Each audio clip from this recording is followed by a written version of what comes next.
क्या बांग्लादेश हमारी सरकार के लिए ज्यादा महत्वपूर्ण है मणिपुर से?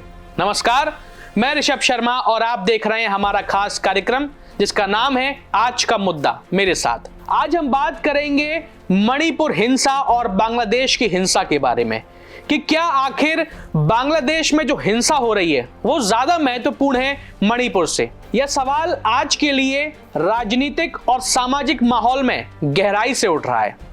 एक तरफ बांग्लादेश में सांप्रदायिक हिंसा और राजनीतिक अस्थिरता पर भारत सरकार की सक्रियता नजर आती है, तो दूसरी तरफ मणिपुर में महीनों से जारी जातीय संघर्ष और हिंसा पर अपेक्षाकृत धीमी प्रतिक्रिया। मणिपुर में महीनों से जारी हिंसा और अशांति ने वहां के लोगों की जिंदगी को झकझोर कर रख दिया है। कर्फ्यू, इंटरनेट बैन और हिंसा ने लोगों को डर और अनिश्चितता के साए में जीने पर मजबूर कर दिया है।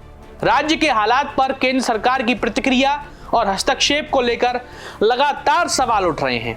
मणिपुर में संकट का सच पहले समझ लेते हैं। मई 2023 से मणिपुर में मैतेई और कुर्की समुदायों के बीच हिंसा भड़क रही है।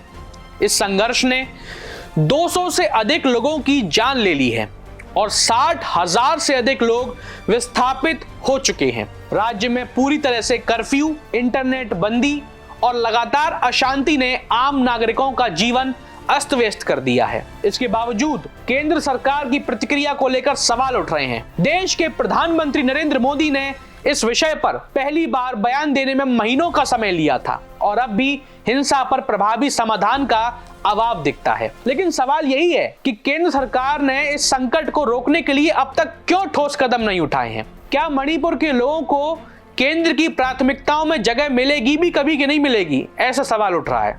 बांग्लादेश में सक्रियता क्यों है केंद्र की, समझ लीजिए। दूसरी ओर बांग्लादेश में सांप्रदायिक हिंसा और राजनीतिक अस्थिरता पर भारत सरकार की त्वरित प्रतिक्रिया देखने को मिलती है। लगातार नजर है भारत और बांग्लादेश के साथ अपने कूटनीतिक और आर्थिक संबंधों को मजबूत करने के लिए पूरी तरह से सक्रिय है। वो क्षेत्रीय सुरक्षा, सीमा प्रबंधन और व्यापारिक संबंधों को प्राथमिकता देते हुए भारत सरकार वहां हर संभव मदद के लिए तत्पर नजर आ रहा है। बांग्लादेश भारत की एक्ट ईस्ट पॉलिसी का अहम हिस्सा है और दोनों देशों के बीच व्यापारिक और रणनीतिक संबंध महत्वपूर्ण है।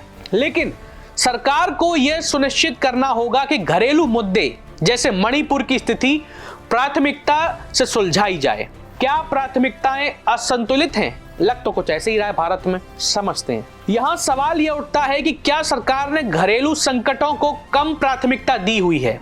मणिपुर की हिंसा न केवल भारत की आंतरिक सुरक्षा और अखंडता पर असर डाल रही है, बल्कि इससे भारत की अंतर्राष्ट्रीय छवि भी प्रभावित हो रही है। वहीं बांग्लादेश के साथ संबंधों को महत्व देने रणनीतिक रूप से सही हो सकता है, लेकिन इसे मणिपुर जैसे संवेदनशील मुद्दे की कीमत पर नजरअंदाज करना सही साबित नहीं होगा।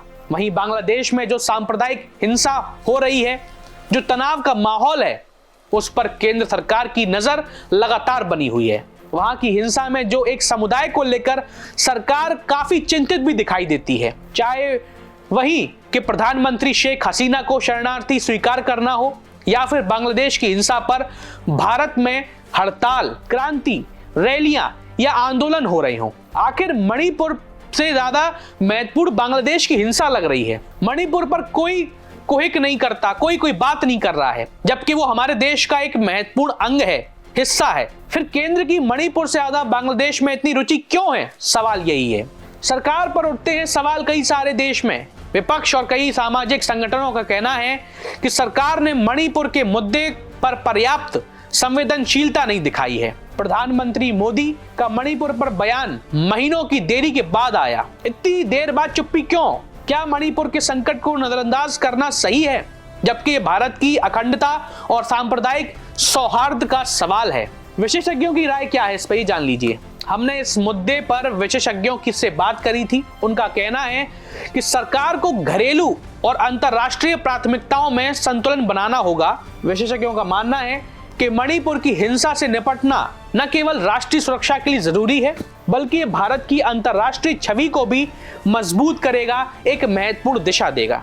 आगे का रास्ता क्या होगा ये जान लीजिए। अब सरकार को यह सुनिश्चित करना होगा कि मणिपुर के संकट को प्राथमिकता के साथ हल किया जाए। बांग्लादेश के साथ संबंध बनाए रखना महत्वपूर्ण है, वहां की स्थिति को समझना महत्वपूर्ण है, लेकिन इसकी कीमत अपने नागरिकों की सुरक्षा और शांति से चुकाना यह सही नहीं है।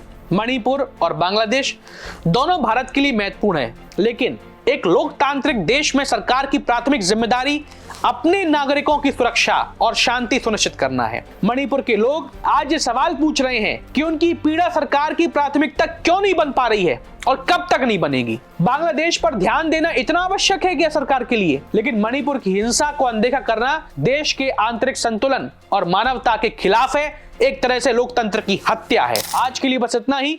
अब देखना यह होगा कि क्या भारत सरकार या देश के प्रधानमंत्री नरेंद्र मोदी बांग्लादेश की बजाय मणिपुर पर कब ध्यान देंगे, कब वहां की स्थिति को संतुलित करेंगे, या कभी ध्यान देंगे भी, ये भी बड़ा सवाल है। बहरहाल तो वक्त ही बताएगा। आपके क्या विचार हैं इस मुद्दे पर कि मणिपुर या बांग्लादेश कौन ज्यादा महत्वपूर्ण है भारत सरकार के लिए और क्यों?